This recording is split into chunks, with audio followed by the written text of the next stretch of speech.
சளியெல்லாம் கபமெல்லாம் லங்ஸில் இருக்கதாக, நுரையீரலில் இருப்பதாக நம்ம பாவிச்சுக்கிட்டு இருக்கோம். நுரையீரல் மட்டுமில்லை, சைனசிட்டிஸ் அப்படின்னு சொல்லி ஒரு நோய் இருக்குது. அது மூக்கு பகுதி, கண்ணுக்கு கீழே, நெற்றி மண்டலத்தில் அதெல்லாம் சளி அடைச்சிக்கிட்டு இருக்கு. காது, தலை உச்சி. இப்போ நிறைய பேருக்கு சைனசிட்டிஸ் இருப்பவங்களுக்கு காதடைப்பு ஏற்படுது. இந்த காதடைப்பு மூலமாக இவர்களுக்கு மிக உலகியல் பேச்சு மட்டும் கேட்குறதில்ல, அருளியல் பேச்சும் இது கேட்க முடியாமல் பண்ணிடும் இந்த காதடைப்புனால்.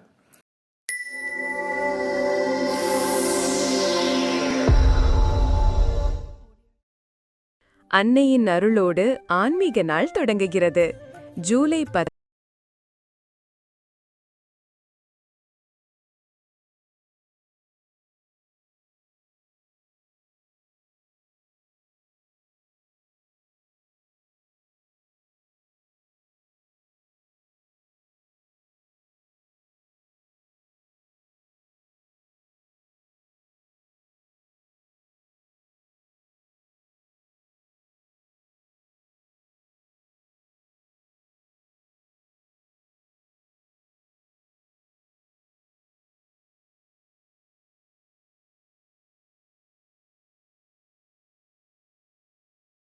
எல்லாம் அல்ல சிவபரம்பொருளின் திருவுருட்கருணையினால் இன்று நாம் கேசரி யோகம் அப்படின்னு ஒரு உன்னதமான யோகத்தை பற்றி இப்போ பார்க்க இருக்கிறோம். கேசரி அப்படின்னா வான்வெளி அப்படின்னு பேர்.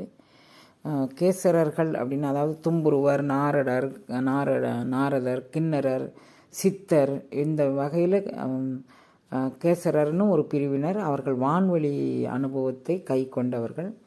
அதை கேசரி யோகம், அதாவது இந்த யோகம் பயிலக்கூடியவர்களுக்கு வான்வெளி பயணம் கிடைக்கும் அப்படிங்கிறதுனால இந்த யோகத்தை சொல்கிறாரு. கேசரி முத்திரையை கேசரி அப்படிங்கக்கூடிய ஆசனத்தில் இருந்து இதை செய்தால் இது சீக்கிரம் சித்தியாகும் அப்படின்னு சொல்கிறாங்க. கேசரி முத்திரையிலிருந்து செய்யக்கூடியது கேசரி யோகம் அப்படின்னு. கேசரி அப்படிங்கக்கூடியதற்கு ஆகாய சஞ்சாரம், அதை நினைவு வச்சுக்கோங்க. ஆகாய சஞ்சாரம்னா பரமாகாய சஞ்சாரம், அதாவது இந்த பூத ஆகாயம் இல்லை, பரமாகாயம், உயிருணர்வு உச்சந்தலை வழியாக உயிருணர்வு மேல் செல்லக்கூடிய அனுபவம். அதுக்கு பேர் நிராதார யோகம் அப்படின்னு இதை சொல்லுவாங்க. அந்த நிராதாரத்தில் பெறக்கூடிய அனுபவத்தை நாம் பெறக்கூடியது இது. இந்த ஆகாய தொடர்பை ஏற்படுத்துவதற்கு இந்த யோகம் பயன்படும் அப்படிங்கிறதுனால இதை கேசரி யோகம் அப்படின்னு சொல்லியிருக்கிறாங்க. கேசரி யோகத்தை பயிலிருந்தால் என்ன கிடைக்கும் அப்படிங்கக்கூடியதை இதில் சொல்கிறார் பாருங்க. கட்ட கலன்று கீழ் ஞான்று வீழாமல் அட்டத்தை கட்டி அடுப்பை அணைகோலி விட்டத்தை பூட்டி மேல் பையை தாழ்கோத்து நட்டம் இருக்க நமனில்லை தானே. இந்த கேசரி யோகத்தை எப்படி பயிலணும் அப்படின்னு சொன்னால், நம்ம நுனி நாக்கை புரட்டி, அதாவது ரெண்டாக மடித்து உள்நாக்கு பகுதியை அடைத்து கொண்டு 12 அங்குலம் நம்ம சுவாச காற்றை 8 அங்குலம் தான் அது உள்ளே நிற்கிது, 4 அங்குலம் காற்று வெளியேறுது. அப்படி 4 அங்குல காற்றையும் வெளியேற்ற விடாமல் அந்த அண்ணாக்கு பிரதேசத்தின் வழியாக அதையும் நம்மளுடைய உச்சந்தலைக்கு திசை திருப்பினோம்னா உச்சந்தலையில் இருக்கக்கூடிய திரோதான மாயை அப்படிங்கக்கூடிய மாயைகள் அனைத்தும் நீங்கும். இப்போ நமக்கு சளியெல்லாம் கபமெல்லாம் லங்ஸில் இருக்கதாக, நுரையீரலில் இருப்பதாக நம்ம பாவிச்சுக்கிட்டு இருக்கோம். நுரையீரல் மட்டுமில்லை, சைனசிட்டிஸ் அப்படின்னு சொல்லி ஒரு நோய் இருக்குது. அது மூக்கு பகுதி, கண்ணுக்கு கீழே, நெற்றி மண்டலத்தில் அதெல்லாம் சளி அடைச்சிக்கிட்டு இருக்கு. காது, தலை உச்சி. இப்போ நிறைய பேருக்கு சைனசிட்டிஸ் இருப்பவங்களுக்கு காதடைப்பு ஏற்படுது. இந்த காதடைப்பு மூலமாக இவர்களுக்கு மிக உலகியல் பேச்சு மட்டும் கேட்குறதில்ல, அருளியல் பேச்சும் இது கேட்க முடியாமல் பண்ணிடும் இந்த காதடைப்புனால். அதனால் நம்ம இந்த யோகத்தை பயின்றோமானால் இந்த குற்றங்கள் எல்லாம் நீங்கும் அப்படிங்கக்கூடியதுக்கு ஒரு வகையான பயிற்சி அவர் சொல்லித்தராரு. கட்ட கலன்று கீழ் ஞான்று வீழாமல் அட்டத்தை கட்டி அடுப்பை அணைகோலி. கேசரி பயிற்சி என்ன செய்யணும் அப்படின்னா, உயிருணர்வை அகண்டாகாயத்தில் விளங்கக்கூடிய சிவத்தோடு இணைக்கக்கூடிய பயிற்சி. அதை நீங்கள் என்ன செய்யணும் அப்படின்னா, அகண்ட ஆகாயத்தில் மூச்சு மேலே ஏறாமல் கீழே போகும். இப்போ ஏன்னா இத்தனை வருஷமாக நம்ம அப்படி தானே விட்டுக்கிட்டு இருக்கிறோம். மூச்சை உள்ளே இழுக்கும், புசு புசுன்னு வெளியே விடுறோம், கோபதாபத்தில் வெளியே விடுறோம், ஆங்காரத்தில் விடுறோம், அளவுக்கு அதிகமான ஆசையில் விடுறோம், அதிகமான சாப்பாட்டில் விடுறோம். எது மூலமாக? அப்படி கட்ட கலண்டு கீழ் ஞான்று வீழாமல். கழல் வந்து திருவடிக்கு, கன்று கீழ் ஞான்று வீழும். கன்று கீழ். அப்போ என்ன செய்யும்? கீழ் ஞான்று விழாமல் வாயு வந்து கீழே பிரிஞ்சு ஓடும். மூச்சு ஜீவனை மூச்சு கீழ் நோக்கி பிரிஞ்சு ஓடும்போது என்ன செய்யும்? ஜீவன் மீண்டும் மீண்டும் பிறந்துக்கிட்டே இருக்கும். அப்போ இந்த ஞான்றுங்கக்கூடியது மூச்சுக்கும் பயன்படுது, ஜீவனுக்கும் பயன்படுது. கட்ட கலன்று. இப்போ நீங்கள் என்ன செய்யணும் அப்படின்னா, இது மேலேறமாக அந்த மூச்சுக்காற்று மேலேற முடியாமல் கீழே கலன்று ஓடி போகுது. அபான வாயுவாக அது பிரிஞ்சு போகுது. அப்போ அபான வாயு பிரியும் போது எல்லா உணர்ச்சி சிதறல்களும் ஏற்படும். அப்படி அதை பிரிய விடக்கூடாது தங்கங்களா அப்படின்னு நம்மளை ரொம்ப மெதுவாக கூப்பிட்டு நாக்கை புரட்டி மேலெண்ணத்தில் வச்சுக்கிட்டு முதுகுத்தண்டை நிமிர்ந்து உக்காந்துட்டு நீங்கள் சின்முத்திரையை கையில் பதிச்சுக்கிட்டு உங்களுடைய கண்ணை நெற்றி மண்டலத்துக்கு திருப்பி நீங்கள் வச்சுக்கணும். கட்ட கலன்று அப்படி வச்சுட்டு இயல்பாக நீங்கள் மூச்சு விடுங்க. பயணம் வந்து மூச்சோடே பயணிக்கட்டும்.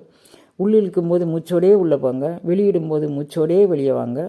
அப்போ கட்ட கலன்று கீழ் ஞான்று வீழாமல். அந்த கன்று வந்து கன்றுனா ஞான்றுங்கிறது கன்று, கன்றுங்கிறது ஜீவனுக்கு, கன்றுங்கிறது இன்னொரு ஜீவனுக்கு மட்டுமில்லை மூச்சுக்காற்றுக்கும் ஞான்று கன்றுன்னு பேர். அப்போ அந்த மூச்சுக்காற்று கீழ் நோக்கி இறங்கினா ஜீவனும் மீண்டும் மீண்டும் பிறக்கும். அப்போ நீங்கள் என்ன பண்ணணும்? கட்ட கலன்று கீழ் ஞான்று வீழாமல் அட்டத்தை கட்டி அடுப்பை அணைகோலி. உங்களுடைய நாக்கை மேலே புரட்டி அதில் உள்நாக்கு பகுதியில் சொருகி கொண்டு விட்டத்தை பூட்டி மேல் பையை தாழ்கோர்த்து. மேல் பை அப்படிங்கிறது கண், 2 கண்ணில் இருக்கிறத மேல் பை அப்படிங்கிறார். அதை வந்து தாழ்கோர்த்து அது நெற்றி மண்டலத்தில் இருக்கும்படியாக நீங்கள் செய்யணும். அப்படி அதை வந்து இந்த இது வந்து ஆசனம், வஜ்ராசனம் அப்படின்னு ஒரு ஆசனம் இருக்குது. அந்த ஆசனத்தின் உட்காந்துக்கிட்டு நீங்கள் செய்யலாம். அல்லது ஆகுஞ்சன பயிற்சியாக அட்டத்தை கட்டி, அதை வந்து ஆகுஞ்சன பயிற்சி மூலமாக இதை கட்டிக்கிட்டு அடுப்பை அணைகோலி. உங்களுக்கு இந்த மூச்சு மூலமாக நீங்கள் ஆகுஞ்சன பயிற்சி செஞ்சிங்கன்னா அபான வாயு கீழே பிரிஞ்சு போகாது. அட்டத்தை கட்டி அடுப்பை அணைகோலி விட்டத்தை பூட்டி மேல் பையை தாழ்கோர்த்து. அப்போ இந்த கண் பார்வை, விட்டத்தை பூட்டி மேல் பையை தாழ்கோர்த்து கண் பார்வையை மேல் நோக்கி இருக்கிற மாதிரி நீங்கள் வச்சுக்கிட்டிங்கன்னா ஏற்கனவே நாக்கை வந்து விட்டத்தை பூட்டுதெல்லாம் நாக்கை மேலே சொறி இருக்குமா, அப்போ வாய் வழியாக மூச்சு போகாதா, மூக்கு வழியாக மூச்சு போக முடியாமல் அது மேல் பூட்டு திறப்பதற்கு இது பயன்படும். அதாவது இதை இந்த பயிற்சியை நீங்கள் இடையீடு இல்லாமல் செய்து வந்தீர்களேயானால் அந்த பயிற்சியின் மூலமாக நமக்கு உள்நாக்கு பகுதியை திறக்கும். இது ஆகுஞ்சனம் பயிற்சி மூலமாகவும் செய்யணும். அப்படி இல்லைன்னா நீங்கள் வந்து வஜ்ரா ஆசனத்தின் மூலமாக செய்யலாம். கண்ணை வந்து நம்ம நெற்றி மண்டலத்தில் இருப்பதாக பாவித்து கொண்டு இதை நீங்கள் செய்யணும். நாக்கை புரட்டி மேலே நாக்கில் சொருகி கொண்டு நிமிர்ந்து உட்கார்ந்து இதை செய்யணும். அதை சொல்கிறாரு. கட்ட கலன்று கீழ் ஞான்று வீழாமல் அட்டத்தை கட்டி அடுப்பை அணைகோலி விட்டத்தை பூட்டி மேல் பையை தாழ்கோத்து நட்டம் இருக்க நமனில்லை தானே. இப்போ நீங்கள் வந்து உங்கள் உணர்வை வந்து அருள் இறைவனிடம் நிறுத்தி நீங்கள் இருந்தீங்கன்னா ஆகுஞ்சன பயிற்சியாவது ஏதாவது செய்து உங்களுக்கு வஜ்ராசனத்தை செஞ்சு உங்களுக்கு அபான வாயு பிரியாமல் பார்த்துக்கிட்டிங்கன்னு சொன்னால் நட்டம் இருக்க உங்களை வந்து உங்களுக்கு சாவு கிடையாது. மேல் அனுபவம் உங்களுக்கு தன்னாலே சித்தி ஆகும். இந்த காற்று வந்து 12 அங்குலம் நம்ம உள்ள சுவாசிக்கக்கூடிய காற்று அதை வெளியேறி நம்மளை வந்து வீணாக்கி நம்மளுடைய ஆயுளை நட்டப்படுத்துகின்றது. அப்படி செய்ய விடாமல் கரை கட்ட வேண்டும். கேசரி யோகத்தின் மூலமாக உள்நாக்கு பகுதியை அடைத்து கொண்டு அதோடு நீங்கள் வந்து ஆகுஞ்சன பயிற்சி செய்துக்கணும். அப்போ தான் அந்த பகுதி வழியாகவும் வெளியாகாது, மலஜல வாயில் வழியாகவும் அது வெளியாகாது, அபான வாயுவாக பிரியாது. கண்ணாறு மூளைப்படாமல் கரை கட்டி கண்ணில் பெறக்கூடிய அந்த விந்துகளையை நெற்றி மண்டலத்துக்கு செலுத்தினீங்கன்னா விண்ணாறு பாய்ச்சி குளத்தை நிரப்பினால்.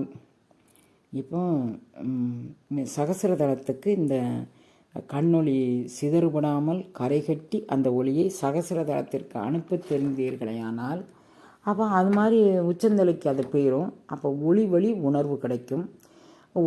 உணர்ச்சி சிதறல் வழியாக அது போகாது, ஒளி வழியாக அது போகும். அண்ணாக்கு பகுதி வழியாக அந்த உயிர் உணர்வு மேலே செல்லும். அப்படி செஞ்சால் சிதாகாசத்தில் விளையக்கூடிய ஒளி அனுபவத்தை நாம் பெறலாம். இது உயிருக்கு உத்தரவாதம் தரக்கூடியது அப்படின்னு சொல்லி இதை சொல்கிறாங்க.